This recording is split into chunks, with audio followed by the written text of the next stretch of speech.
Garry Wilkinson, one of Australia's longest-serving television reporters and commentators. He's been in the sport in general and motor racing in particular for what seems like an awfully long time. The first question that I think I would like to ask you, Garry, and welcome to this AMC podcast, what on earth got you into television in the first place? I know you were in radio. What was the conversion? Well, radio got me into television because I had no desire to work in television. I was very happy in radio until one day, out of the blue, I got a phone call from the news director at Channel 7 who offered me a job because whilst Rex Mossop was the sporting star at Channel 7 in those days with his calls of rugby league and his Sports World show on Sunday mornings, they couldn't get him for love nor money to get out on the road Monday to Friday and do sporting stories for the news. So they said, would you like to come and do that? And we'll pay you 3 times more money than you're currently getting at 2UE. I said, you ripper. I can imagine there would have been that sort of 1,000th of a second of pause between the question and yes. Not even that long. So that sort of, you must have been with 2UE for a fair while? 13 and a half years. Yeah, that's a long time on radio. Yeah. And then, so that would have been in the early 1970s? Mid-70s, yeah. Yeah, okay. Anyway, I went to Channel 7 and it's a whole different ball game. I was there for, let's say, 5 minutes, but it was probably 5 or 6 weeks. And the news director who had hired me said to me one day, he said, don't feel, he said, that you've got any special loyalty to me. He said, the way television works, he said, there are always opportunities opening up, and if you see something you want to go for it, he said, don't mind me, you go for it. I said, well, okay. And I never thought any more about it until one day that opportunity came. And so I took my father's advice, never refuse a combat assignment, he said. And I heard that on the rumour mill that Channel 7 needed a new tennis commentator. So I organised to bump into the general manager in the corridor. And I said, oh, by the way, and he'd heard the rumour as well. And he said, I know. He said, you're a great tennis commentator. Send me a memo. So I went straight back to the office, rolled a sheet of paper into the typewriter. This is before computers. And wrote him a memo. And I said, dear Ted, you asked me to remind you that I'm a great tennis commentator. And sent it to him. And got the job. They say that the most direct approach generally works. Absolutely. Yeah. So you end up in Channel 7 at dear old Mobbs Lane in Epping, Sydney, head office for the whole Channel 7 sporting empire, as it were. How soon did you catch up with Mike Raymond on the motorsport side of things? Well, I had known Mike Raymond, not face-to-face personally, but by telephone for many years, harking back to the 2UE days. Saturday, Sunday mornings at 9:05, 2UE had a segment called What's On in Sydney Today. And you could bet your life, as soon as you got off air for the 8:30 news on Saturday morning, the phone would be ringing and it would be this pest called Mike Raymond pushing Sydney Showground Speedway. Can we get a mention on what's on in Sydney? And so I'd known Mike for a long time.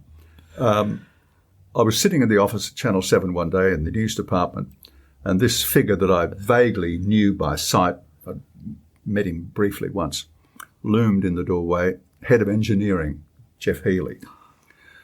And he said, young man, he said, I wonder if you could help. I said, what's up? He said, well, one of our commentators for the race meeting at Amaroo on Sunday has got a family problem. He said he can't come. He lives in Melbourne. He can't come. He said, would you be able to help us out? So never refusing a combat assignment, I said, yeah, I could do that. He said, good. He said, be at Amaroo. He said, at 8:00 on Sunday morning. Okay, this was on the Friday. So I got in the car and I drove out to Amaroo and parked the car. And I got out of the car and there's all this colour and noise and petrol fumes and, what the hell is this? What have I got myself in for? And I suddenly realised I had no bloody idea what I was supposed to do there. I mean, I was supposed to talk about motor racing, about which I knew zero. So how to handle this? I've got to be able to make a contribution. And I lit upon the very simple idea. The red car is in front of the blue car, which coincidentally happened to be Holden versus Ford, but that was totally coincidental. I mean, there were green cars and yellow cars, so the colours really didn't matter. But that was, on that first occasion, my only contribution, basically. Because I didn't know I shouldn't say I didn't know one make of car from the other, but there were some that I could identify. But they're all painted up in garish colours, and half of them are difficult to identify as a particular make. So that's where I nailed my hat, red cars in front of the blue car, and I survived on that for a little while until I learned a few other things. It's fascinating because as a television watcher, you would assume that the person providing the commentary, it's a little bit like the person providing the commentary over the PA system at the event itself, was an experienced person. But everybody has to start a new job on the first day. There's always a first day for everything. And I guess that's a really interesting exercise in assumption that the people at the television network just assumed that you would slide into that slot with knowledge that you didn't possess. Mike Raymond knew straight away that I had no knowledge. I mean, anybody that knows what they're talking about when it comes to motor racing know that I don't know what I'm talking about when it comes to motor racing. And so Raymond quickly realised that he could put me to other uses. Wilko, in the commercial break, he'd say, Wilko, as soon as they cross the finish line, this next event, he said, pop out the door, he said, and interview the driver. And so that became part of my role. And then towards the end of the day, he said, right, Wilko, as soon as this race finishes, pop out, interview the driver, he said, and then wind up and tell him we'll be back, 2 weeks from now. And so I'd do the closer. And then a bit further on, we'd get to the track and he'd say, no, Wilko, you do the hello and welcome. And so that became part of my role, to take care of all the things that Mike didn't want to take care of. I can imagine, because the whole principle of live television for sport, it's not the same as live television in a studio where you have some level of control. On a big arena like a motor racing circuit, you've got cameras everywhere, you've got people with free roaming cameras, but they're not really free roaming in those days because they were all tied to a cable that went back to an OB van, and you had all these acolytes walking around behind the cameraman and you were standing in front. It's an entirely different package of abilities that you had to learn pretty much on the run. And it's an entirely different package today to what it was then. I think, just leaving Amaroo and Oran Park aside, when I first went to Bathurst, I think Channel 7 had 17 cameras, trackside cameras. There was no race cam. And I think that was almost the first year that they'd had a camera in a helicopter, which had to land every 2 hours and refuel. And then you were bound to miss some critically important event while the chopper was on the ground. So the evolution of the coverage has been extraordinary. And the things you had to do to pinch hit to fill the gaps in the old days. I mean, Mike Raymond used to cheat outrageously, because at Amaroo, you go to a commercial break for 2 minutes and you've missed a lap and a half. Right? And things happen in a lap and a half. And if there was an incident in a lap and a half, Mike would get the editor to wind the tape back quickly and come out of the commercial break, play it in as if it were live. He wouldn't let on that it was a replay, which, technically you should do, but he'd roll those incidents in live and then just cut back to a different live shot when the replay had run its course. And he got away with that for forever. Quite a long time. I mean, really, it is that sort of exercise. People outside of television do sort of look at it as a bit of a black art. It's kind of what goes on, behind the drawn curtains, as it were.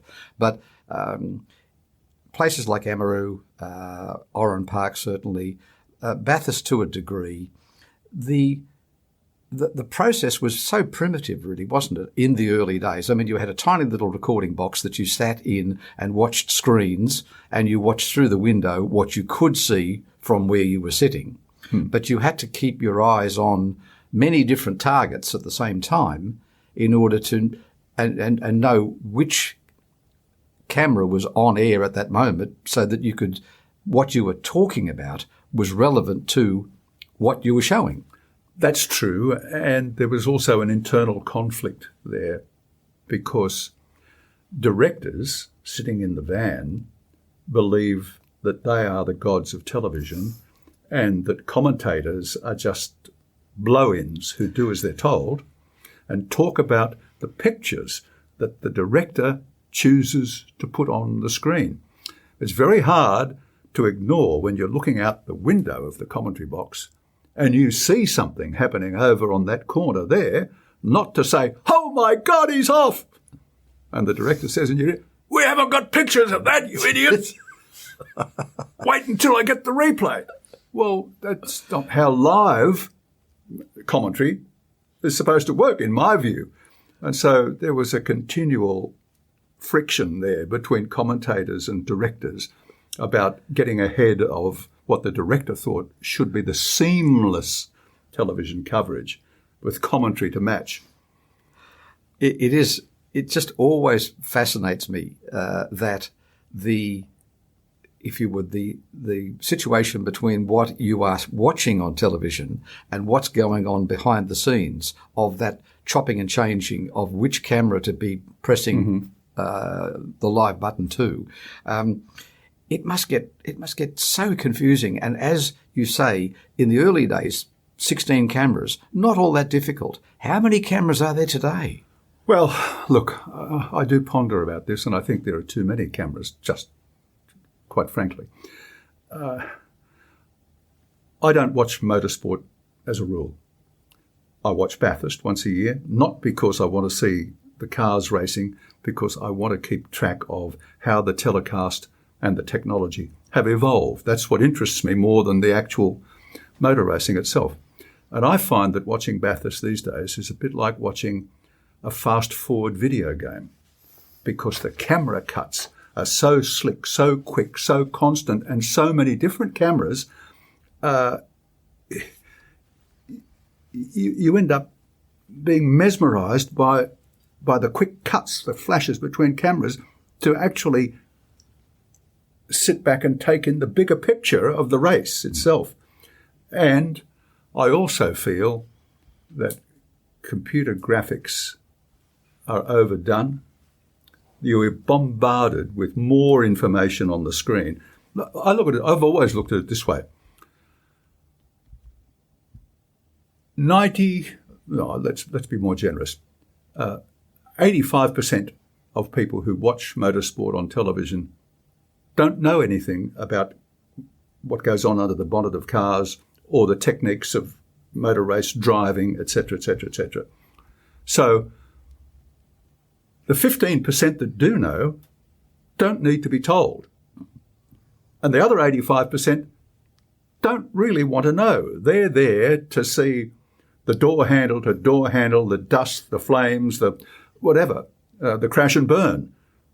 So why are we throwing up all of these statistics that, for the most part, most viewers are reasonably mean? Yes, you've got to have some. You've got to inject some technical information, but I just think that there's just an overload of it.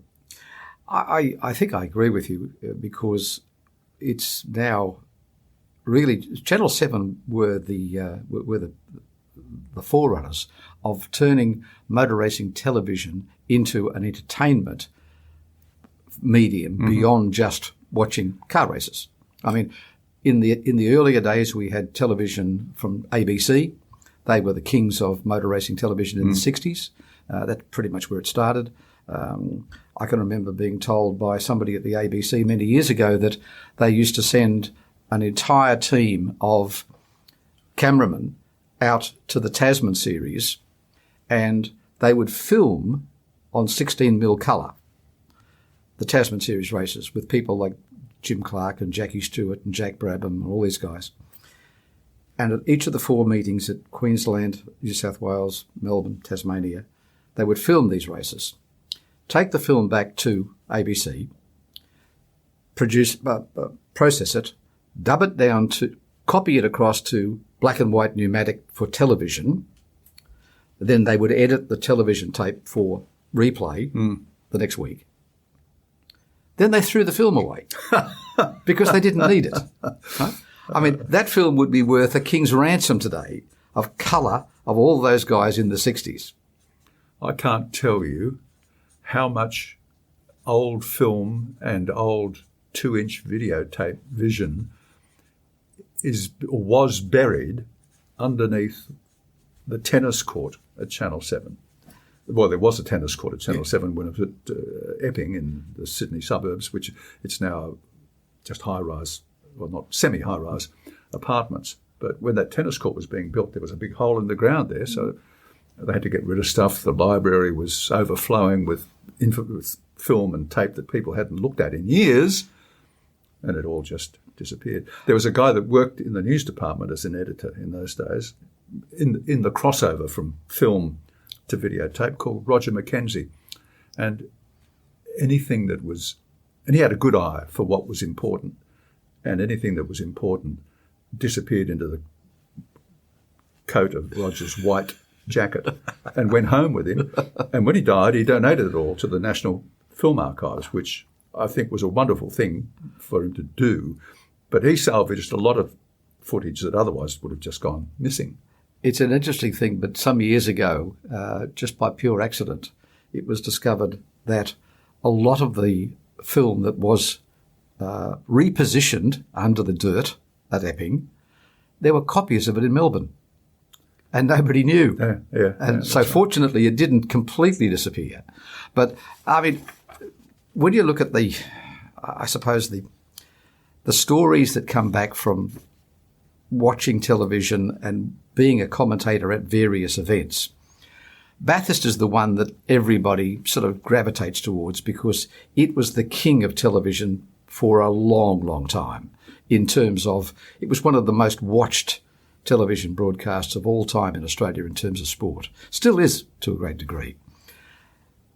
Just throw the blanket over Bathurst and say, tell us some of the things that went wrong but didn't actually look like they went wrong.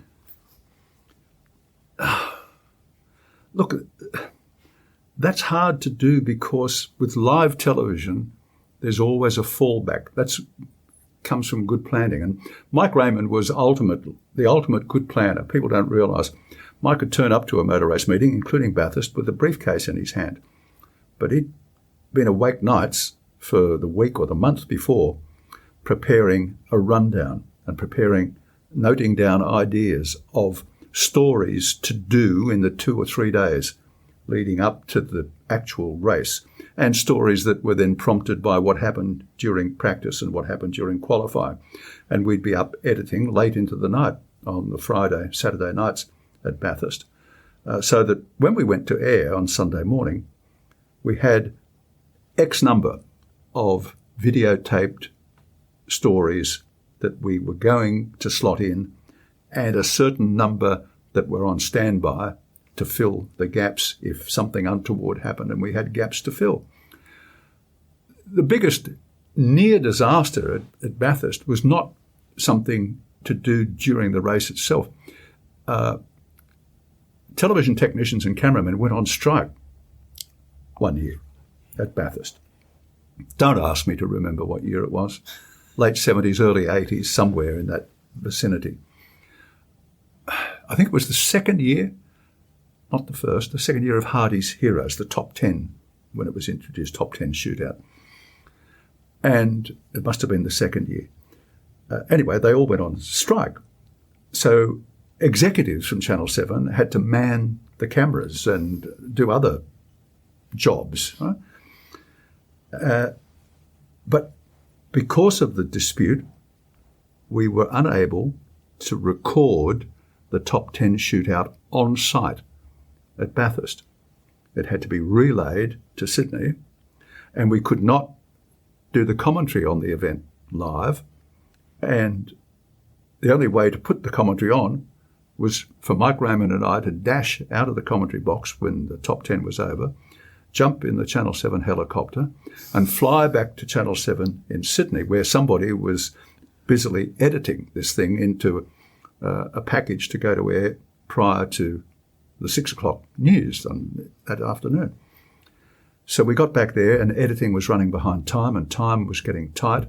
And they said, we're not going to be finished in time. We're not going to be finished in time. We're not going to be finished in time to give you a look at it before you do the commentary on it. And so they rolled this package, Studio C at Channel 7, and Mike Raymond and I, sight unseen, but having made notes whilst we were in Bathurst about incidents and what happened and times, had to commentate on this edited package as it went to air, as it was recorded, and then it was turned around with about 30 seconds to spare, and they pushed the play button for it to go to air prior to the news. Mike Raymond and I then rushed out, got in a taxi, drove to Bankstown Airport, because by this time it was dark and the Channel 7 chopper was not allowed to fly over the Blue Mountains, got in a light plane. Now, if you remember, in those days, Mike Raymond was a big man, and he was sitting on the left-hand side of the plane, so was the pilot, and I was the only person sitting on the right-hand side, so it was flying at a 45-degree angle over the Blue Mountains and into a bloody fierce thunderstorm, thunder and lightning and rain battering against the windscreen to get over the mountains to Bathurst. It was like, holy hell, this is the end of the world coming. And we got down on the ground okay, and we had dinner, and it had all gone to air. But that was as close to a major disaster as we ever came, but not actually during the live telecast of the event.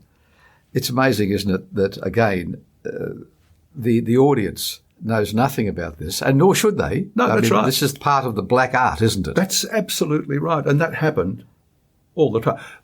Another disaster, we were for the Sandown 500 at the track at Sandown, and we, as we did with most motor race meetings, used to do a live cross on Sunday morning into that Sports World program to promote the telecast, etc., etc., etc. So Mike said, don't forget, he said, tomorrow morning, he said, we need to be here early. He said, 8:30 kickoff. He said, because we've got a Sports World live cross at 9:30 with Dick Johnson. Righto, Wilko, he said, that's your job. I said, okay, thanks. And so we get out to the track. We get there early. I get up to the pits. I said to Dick, how are you? He said, I'm all right, mate. He said, what do you want? I said, the crew will be here shortly. I said, just roll the car out into the sunshine and, get your uniform on, sit on the bonnet, and we'll do this thing for Sports World. I said, it'll be only 5 minutes, how was qualifying, et cetera, and can you catch Brock and one thing and another. Yeah, okay, mate. So we get to 9:25 and they roll the car out and we get all organised, the two of us. And I'm tapping my foot and there's no sign of the crew. And he said, where are these people? Where's this crew, mate? And I said, they're here. They'll be here any minute. So next thing, jogging up the pit lane comes the cameraman, camera on his shoulder, huff, puff, huff, puff, puff, puff, puff, and three guys with him. And the sound guy comes up and he hands me the microphone. By this time it's 9:29. Right. Okay, stand by. Now, where do you want Dick? I said, on the bottom of the... Yeah, okay, well, I'll get round here. We'll get this angle. We'll get that lovely shot in the background. I said, yeah, okay, that's good. And I've got the director in my ear in the van. Okay, stand by. Sports World in 20 seconds. And I said to the audio guy, I said, now, what about the microphone? He said, you've got the microphone. I said, yeah, but there's no cable. Now, Dick's pit was about 200 metres from the OB van, and they'd forgotten to run the bloody audio cable from the OB van. And so we just had to scrap the whole... Just throw it in the bin. And those things happen from time to time, but look, no major on-air disasters because, as I said before, you tap dance until something... And if you've got one fact that you can embroider and expand on and stretch until somebody says, throw to the Brock tape or throw to Neil Crompton or throw to, that's what you do. And then you just stitch it back together again. And like, as you said before, for people watching at home, it seems to be relatively flawless. I personally had two disasters in the coverage of motorsport. One was at Lakeside, touring car round, I can't remember, 89 or 8, somewhere around there. And because, as you said before, when Mike Raymond first came on board a year before me, and then I joined him, we had to sell motorsport as an entertainment because the bulk of the audience, all they saw were cars going round and round and round and round. And Mike and I jointly said, well, we've got to sell the people behind the wheel. And they're just faceless, for the most part, faceless people. Let's get them out from behind the wheel. And Mike was very adept at applying pertinent nicknames to all these guys. They became household names, you know, the Smiling Assassin, Brocky, Tricky Dicky, Spicy Gricey, the Tal Malmo Farmer, all of these bizarre nicknames, and give these guys, or bring out the personalities of these guys and sell that. That's what we had to do. And as part of the whole package, by accident, I can't remember how it started, I had to do an opener for a telecast one day, I think it was at Amaroo. And I said, how about I do it from the Coca-Cola balloon that they used to hoist on the infield? And so they hoisted me up 100 feet or whatever it was, and I've done the opener from up there. It was dodgy, but it worked. And so Mike said, what are you going to do the next one? I said, oh, I don't know. He said, it's Oran Park. I said, well, hang on. I said, El Cabello Blanco, where they have the dancing horses. It's just down the road from Oran Park. Let's do that. And so I got down there and I got all the appropriate gear on and get on one of these prancing, dancing stallions and did the opener on horseback. And the guy that was in charge of the horses, on cue, when I was said, this is today's meeting. Now, here's Mike Raymond. As I said, here's Mike Raymond. The guy out of shot got the horse to rear up on its hind legs like this, hi-ho silver and away. And it grew from there. And we used to do these little openers at every meeting. Anyway, let's get back to Lakeside. I had done an opener at Lakeside in a rowboat. Hello and welcome to Lakeside. But it was pretty tame. So I planned for a whole year on what I was going to do the following year. I was going to do a James Bond. I was going to have a wetsuit and the whole thing, and I was going to pop up out of the lake. Hello, welcome to Lakeside. So I had the gear, everything organised, and I flew up a day later than the rest of the crew because I had other commitments. And I get there, and there's no water in the bloody lake. That was the year we called it Paddock Side. Yeah, there was a big patch of mud about 300 metres out, but there was no bloody water. I got there, and the director, Ian Hurst, and the editor, Noel Brady, said, well, what are you going to do? I said, oh, well, Ian said, well, hang on. He said, I've got an idea. He said, I've been for a walk around. He said, there's a dam just over the back of the course. He said, you do it there. He said, nobody's going to know the difference. He said, water is water. So, okay, so we load up all the gear and we get over the back of the course and there's this dam. Well, damn me. It was about, 50, 60 metres across, round. But there was only a patch of clear water about 10 metres in diameter right in the centre. The rest of it was matted all around with this thick green weed. So they said, I'll just brush the weed aside, walk out until you can get into decent depth of water. And so I've got my Channel 7 red jacket on, and I've got the wetsuit over the top, zipped up a la James Bond, and I've got the face mask and everything on, and the flippers. And I get to the edge of the dam, and it's all been trampled in mud by cattle, trampled down, and there's lengths of coiled up barbed wire in all of this stuff. So I said, well, I said, I cannot walk through this mud with flippers on. I'm going to have to take flippers off. But I said, this barbed wire. And I said, there could be barbed wire under the surface there. Noel Brady said, well, if you can't see it, let's just pretend it's not there. And I said, sure, okay. So I wade out into this muck. And I'm trying, don't disturb the water, he said. Right? And I'm trying to push the weed aside to get out to this patch in the middle where there's clear water. And I get out there and I turn around so that I'm facing this camera on the shoreline. And they said, right now, duck under, but hold your breath for 30 seconds while the water calms down again. And then you pop up and say hello and welcome to Lakeside. So I said, this is going to be very difficult. They said, well, what's the matter? Because I'm in water up to my shoulders. They said, what's the matter? I said, because I'm in mud, slime, above my knees. I said, there's only about 3.5 feet of actual water. I said, I can't dive. They said, well, can't you just bend double like that? I said, yeah, all right. And it was freezing cold. So, okay, stand by, righto.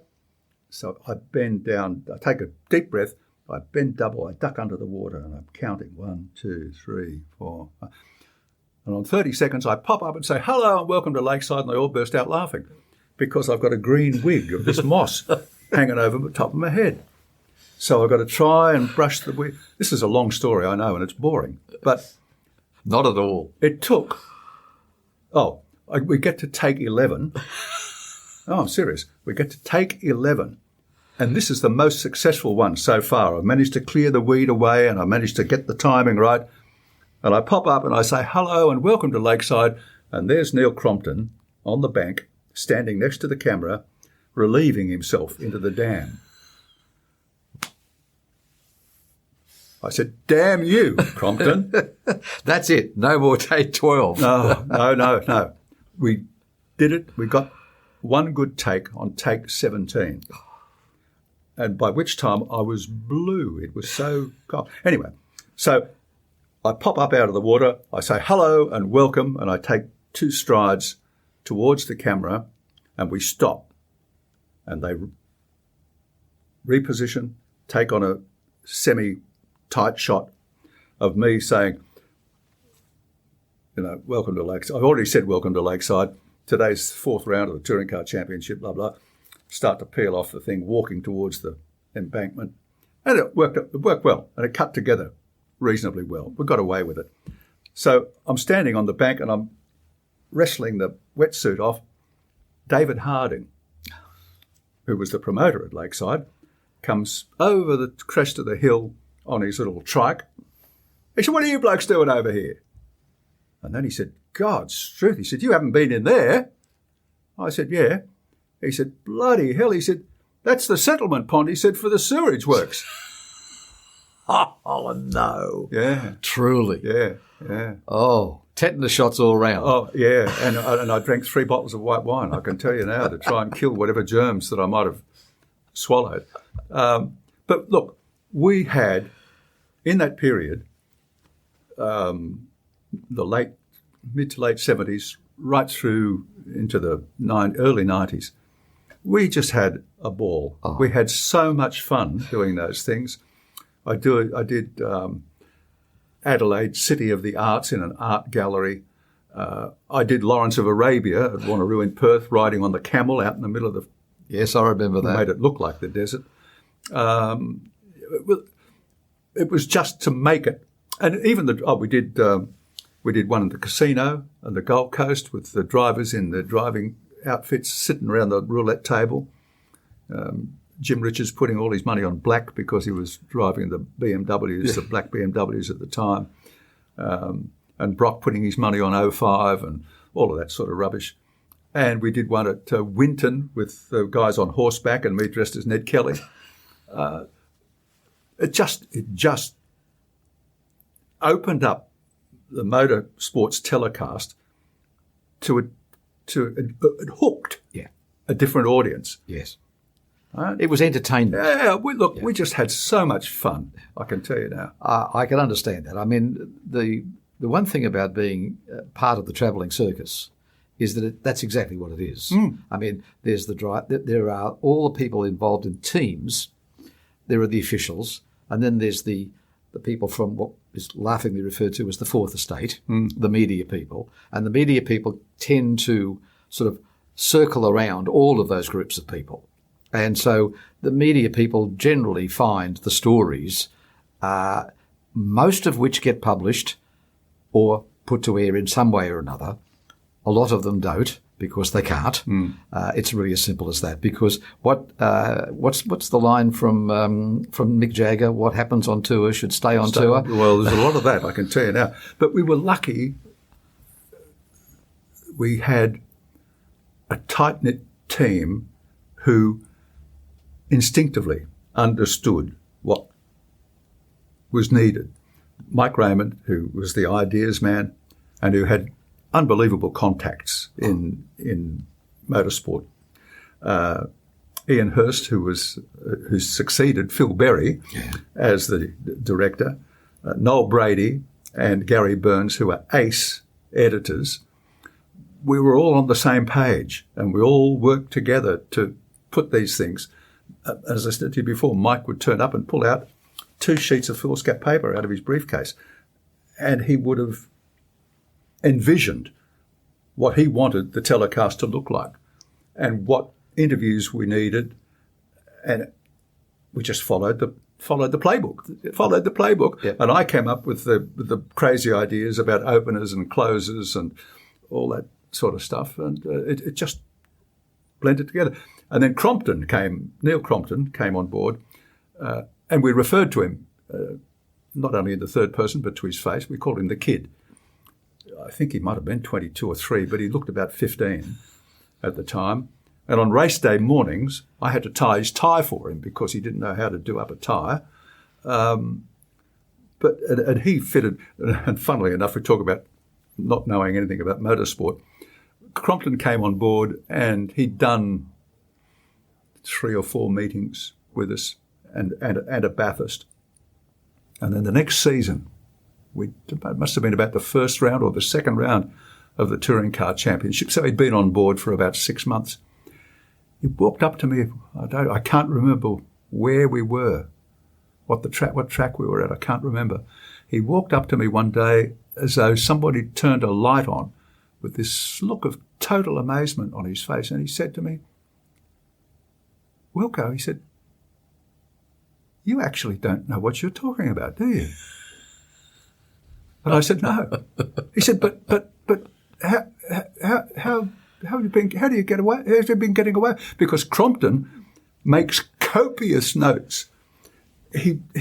Oh God, we'd go out for dinner on the night before the race or on the Friday night before qualifying, and Crompton would gulp down a quick meal and leave the rest of us sitting there over 3 bottles of wine, and he'd disappear into his room, and he'd spend endless hours into the middle of the night, early hours of the morning, making notes, profiles of drivers and engine capacities and disc brakes and I take my hat off to him because he is the best commentator in motorsport. And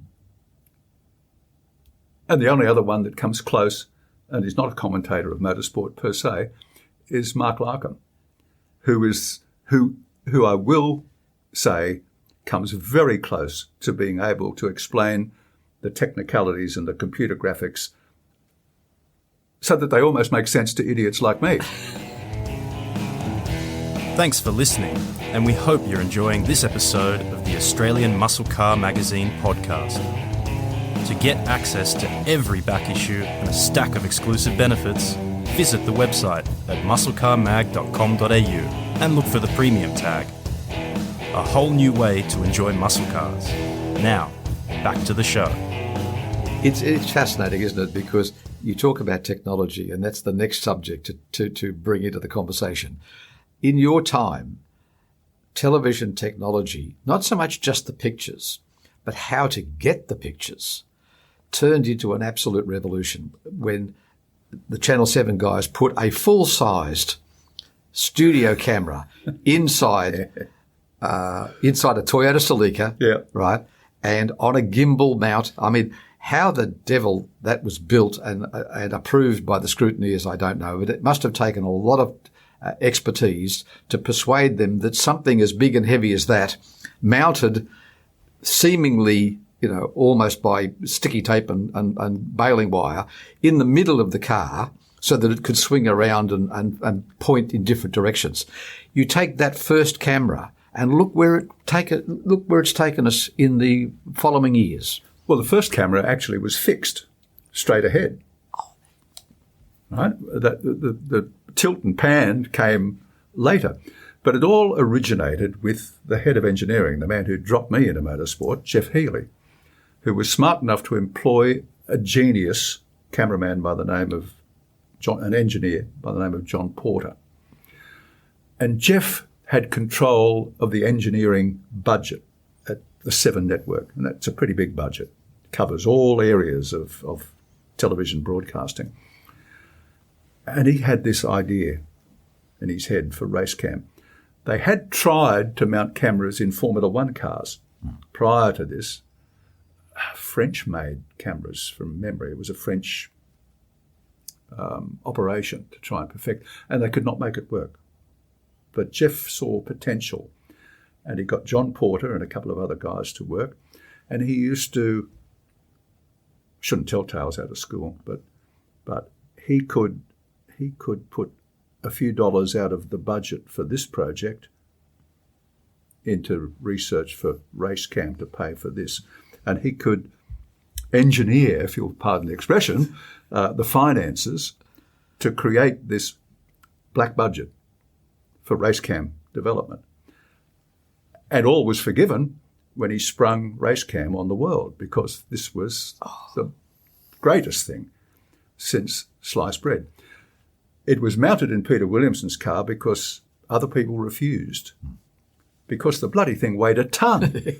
And people at the front of the grid, like Brock and Moffat and so on, Bartlett, etc., didn't want a bar of it because it was like carrying a passenger. Added, 20, 30 kilos to the race car. And they didn't want a bar of it, gimmick. But Willow, who was a very dear friend of mine, the late Peter Williamson, was always alert to a commercial opportunity because he was a Toyota dealer.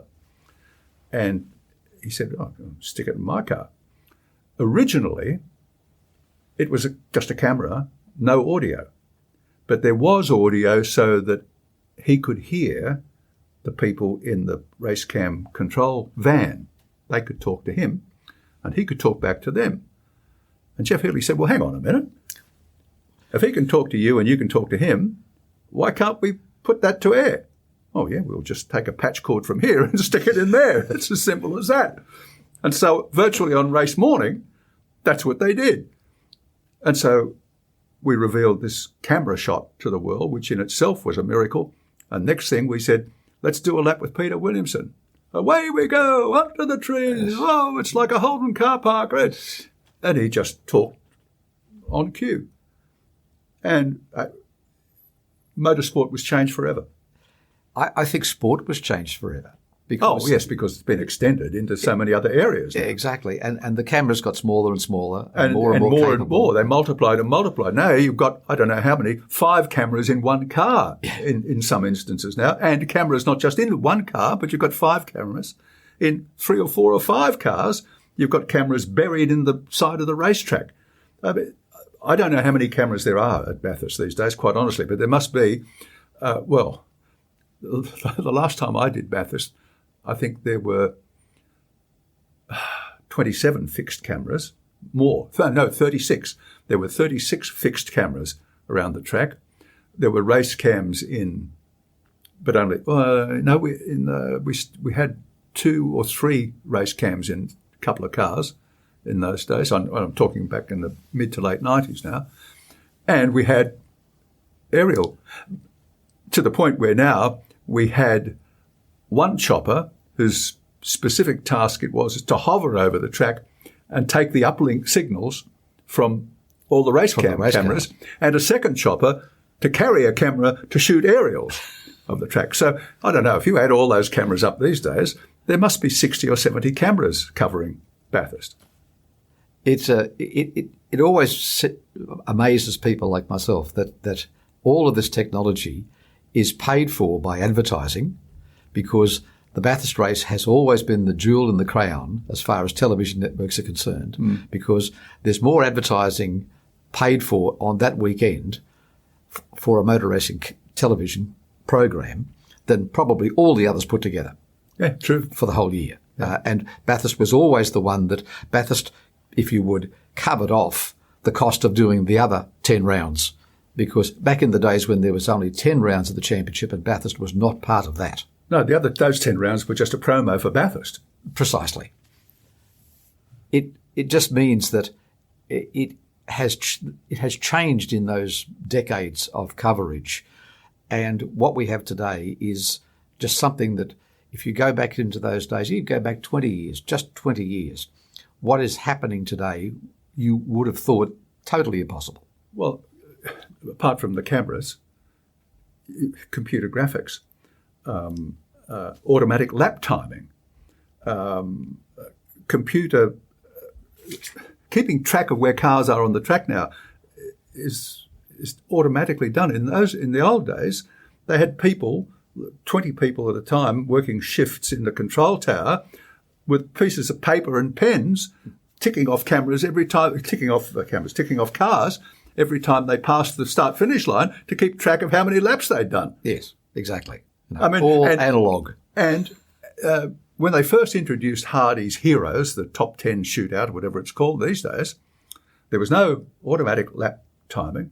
And where the Channel 7 commentary box was in those days, in that tiny little red tin hut on the outside of the circuit, the main straight, there was a spot on Skyline in between the trees that you could just see a car flash past.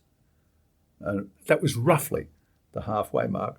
And so when the car passed the start-finish line, I'd start the watch, and then I'd wait, and we'd be commentating, and I'd wait, and I'd be staring at that little spot there, and I'd see the car flash past, and I'd say, and at the halfway mark, he's ahead of the game by 0.105 of a second. Whoa! And that was it. I mean, it was all built on bullshit and lies. It was just rubbish.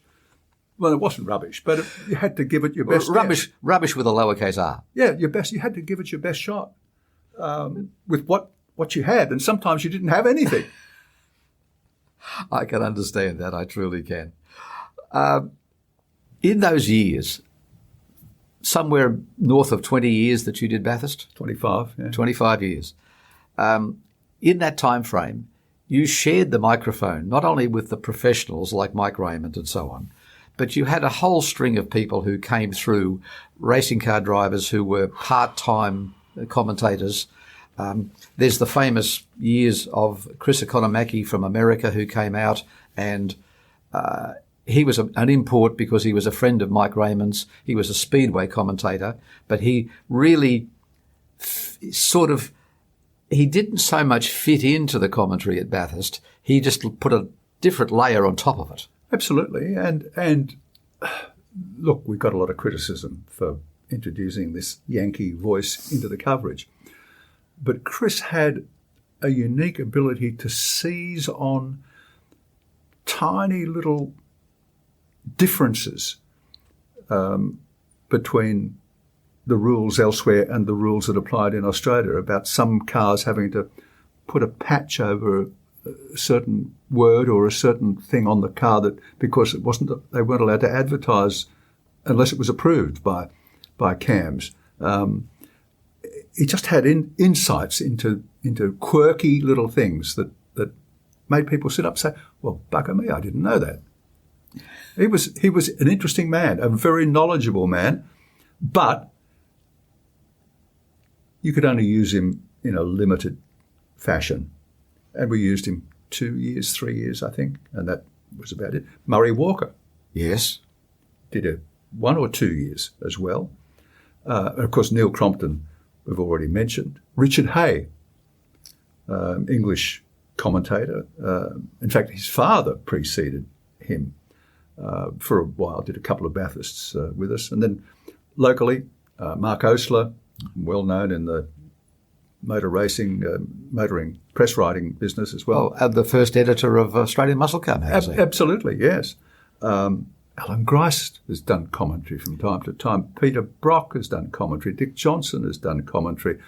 Alan Moffat, who turned out to be exceptional as a commentator. He did a little bit of commentary when he was kind of semi-retired, and then after he'd quit driving, he did, must have been 2, 3, 4 years with us. And his insights were invaluable. A very laconic, quietly spoken man when you get him into that environment. Well, yes, if you take him out of that environment, he doesn't say anything. He's a strange man, Moff, and he's a really, really good friend and a nice man. And I did my last Bathurst because Mike Raymond had moved on by the time we did that 2-litre thing that Channel 7 did for a couple of years after they lost Bathurst in the Touring Car Championships. I did that last one with Moff. I love the guy. He's very reserved. He's very shy, and he cannot do what he used to do behind the wheel. And in terms of preparation of a car, he could not do without 110% tunnel vision focus. And if you intruded on that tunnel vision, that focus, without invitation, you got your knuckles rapped so severely you were never game to come back, or at least, not if you had any sense. And I learned that very early on, and I just stood in the background. Mike would say, "We need a grab from Moffat for this story that we're running in tonight's news." This is on qualifying day or practice day. "Go and get it, quick. We've got to get it on the news feed at 5:30. And I'd rush over to Moffat's tent, and he'd be under the bonnet of the car with a group of technicians, or he'd be talking earnestly to a couple of sponsors. And you knew that if you muscled in, you'd be muscled out very quickly. And I just used to stand in the background, but in his eye line. And eventually he'd look up and he'd see me and he'd just shake his head, no. And I'd stand and Mike would be in my ear, "Wilko, where's that grab? Moffat, oh, wait, we need it, quick." And I'd wait and I'd wait and I'd be tapping him. And eventually he'd look up and he'd nod. And I'd walk over and I'd get what I wanted. And we came to a great accommodation, a great relationship that persisted right up to the end. And I had lunch with him, time gets away, about 12, 15 months ago now, I guess. I flew down to Melbourne and had lunch with him, and it was great to see him. But he's struggling now. I mean, when you talk about people like Alan, the question begs asking, there are heroes and villains in all sports, and in particularly in motor racing, there are people who wear black hats and there are people who wear white hats. Do you have favourites in those two areas, like the heroes and the villains? Look, I love the characters in motorsport, and most of them I love because of the characters that they are, and they're all different, just as Brock was totally different to Moffat, and Johnson was different to both of them, and so on. The ones I love the most, and I guess it's fair to say, are the people who helped me the most. Moffat was a standout in that regard. Frank Gardner was a standout in that regard. And Fred Gibson was a standout in that regard. Those three in particular. There were others, a lot of others, that contributed to assisting me and to adding to my scant knowledge of motorsport. And, Moffat, Fred, they'd pull me aside. They said, "Oh, Wilko, I heard you say so-and-so, so-and-so. That's not quite right. What you really need to understand is X, Y, Z." I said, "Oh, that's fantastic." Not too many villains, and I've got to say there were no villains, no, not that I could put my finger on. I mean, Bob Holden. I love Bob Holden. What a great character and what a great contributor to motorsport. Largely unheralded, largely unrecognised but just one of the great characters that makes up the game. Villains, and there were a couple, and I'm not going to name any names, more than a couple, but two in particular, in the motor racing and general print media, who loved to put the boot into me because of my lack of experience or lack of knowledge, etc., etc. In the early years, I'm talking about. And look, it does get under, and you'd hear stories back from other people about things that were said, right? And things that were printed. And it does get under your skin a little bit. And the subject came up one day and Fred Gibson said to me, Wilko, he said, wake up, mate. I said, what? He said, you've got to understand. He said, these people, he said, that are criticising you, he said, are just bloody jealous because you've got the gig and they haven't. Envy. So he said, forget about them and just get on with it. I said, thank you, Fred. That's exactly right. That's exactly right. I think that the problem with any sort of high-profile position, you are Australian, you are operating in Australia, and we invented the tall poppy syndrome, didn't we? You look at the crap, for want of a better word, that was slung at Mike Raymond over the years. Pedal to the metal, fatso, ratso, Yankee terminology that he, speedway terminology. He copped heaps, and yet he was the architect, not the technical architect, but the marketing architect. Yeah. Of what Seven did with motorsport through those years. And look, without blowing Seven's trumpet in particular, but what they made of motorsport in the years 1970, even back to 63, beginning the coverage of Bathurst, but accelerated dramatically through the 70s and 80s, what they made of motorsport in those days is the basis of what's happening today. Yes, it's been fine-tuned in terms of the numbers of cameras and computer graphics and all of that sort of stuff. But the basic premise largely remains the same today, except, I will say this, there seems to be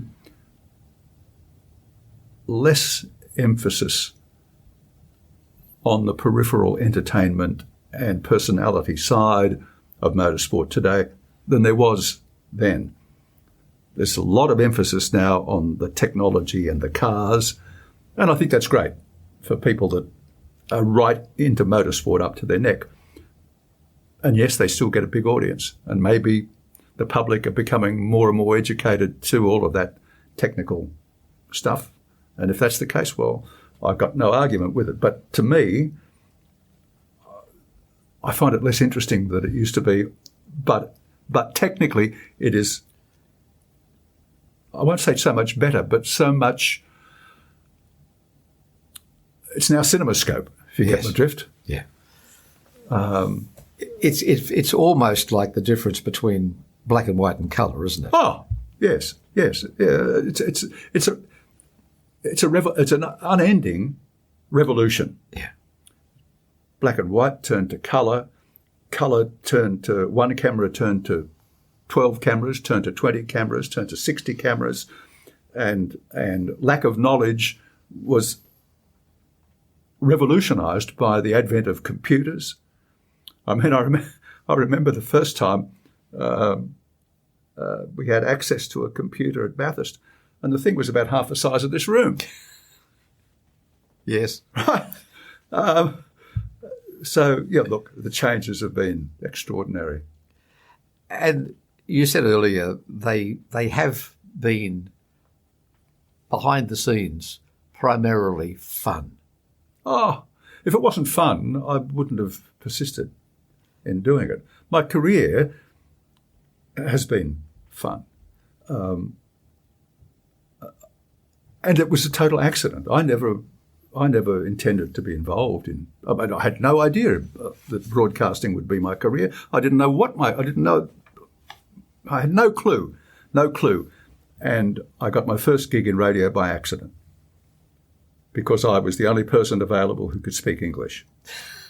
And they needed somebody to fill a 2-hour slot on a Sunday morning, English speaking, in a foreign country this was.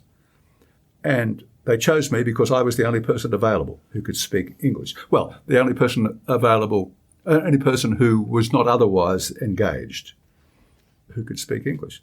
And so I took that on, and that expanded into 2 shifts, 3 shifts a week. And then after about a year became a full-time gig for a year and a half. And then I came back to Australia and I thought, how good is this? You get paid money for talking. I mean, I'll have to keep doing this. But I could not.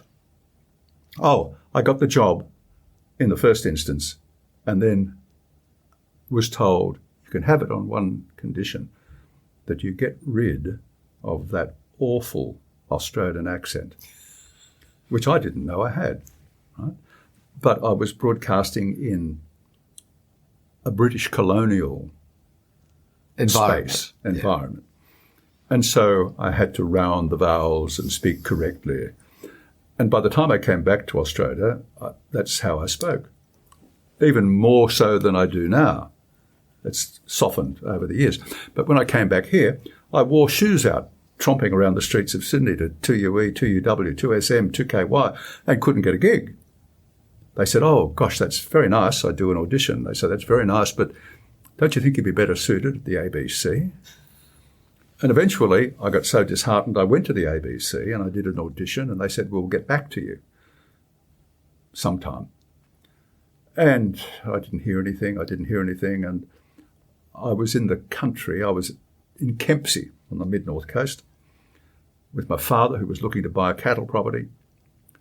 And we stopped for lunch, and it was directly opposite the local radio station. So I walked over on spec and applied for a job. And I did an audition, and the manager said, that's very nice. He said, but don't you think you'd be better suited at the ABC? And I was walking out the door when the one and only journalist, a cadet journalist, a boy of about 19, and I was 20 at the time, walked in behind me and resigned. And the manager came running after me, and he said, do you know anything about news? And I said, well, yes. I said, I've read plenty of news bulletins in my previous engagement. And he said, yes, but can you write? And I said, well, I was very good at English at school. And so I was hired there as a cadet journalist on $32 a week. And then I went to 2UE in Sydney, and I was put on there after some hard talking to a wonderful, wonderful man who was the news director there called Don Angel. And I made an appointment to see the manager, applied for this job, and he said, I don't think you understand. He said, we're after an experienced journalist. And I said, yes, well, of course. I said, that's why I'm here. So I sold him the best story I could, and he said, well, look, it's not up to me, it's up to the news director. I'll take you around and you can meet him. I went round and I spun this yarn and embroidered everything as best I could without stretching the truth too far to this man, Don Angel. And after about 20 minutes, he said, look, son, he said, there's no need, he said, to bullshit me. He said, I know what you're about. He said, look, he said, how about, he said, I put you on a 3-month trial and we'll see how you go. And I stayed there for 13 and a half years before television entered my life. And there's no substitute for putting your hand up. No, agreed. Right? Even when you know that you're out of your depth. If they call, and again, I come back to my father and this, never refuse a combat assignment. If they call for volunteers and nobody else steps forward, then you put your hand up. Yeah. Right?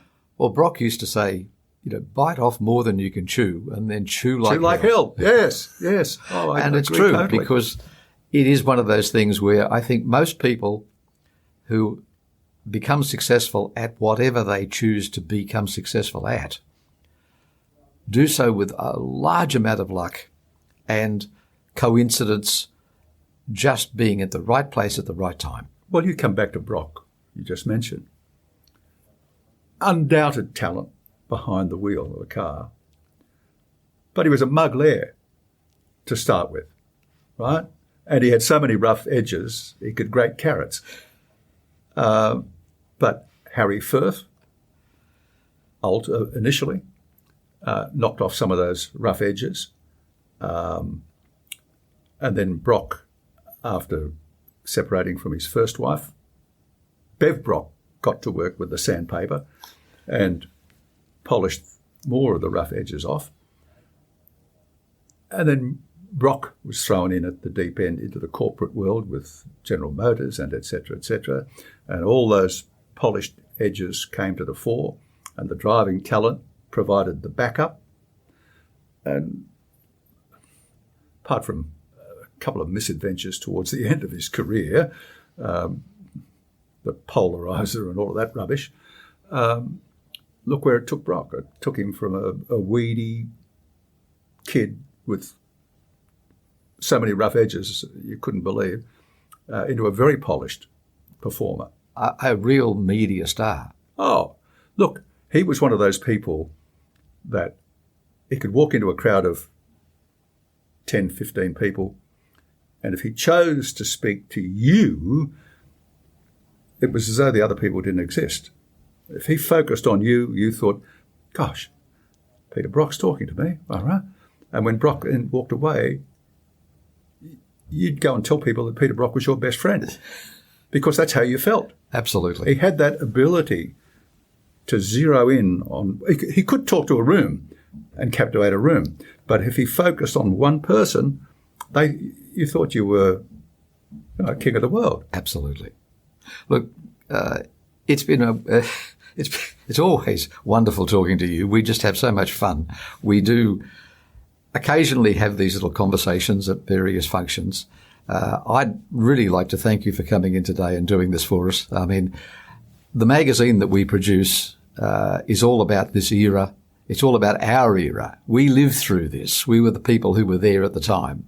And you are one of the most recognised voices in Australian motorsport, probably always will be.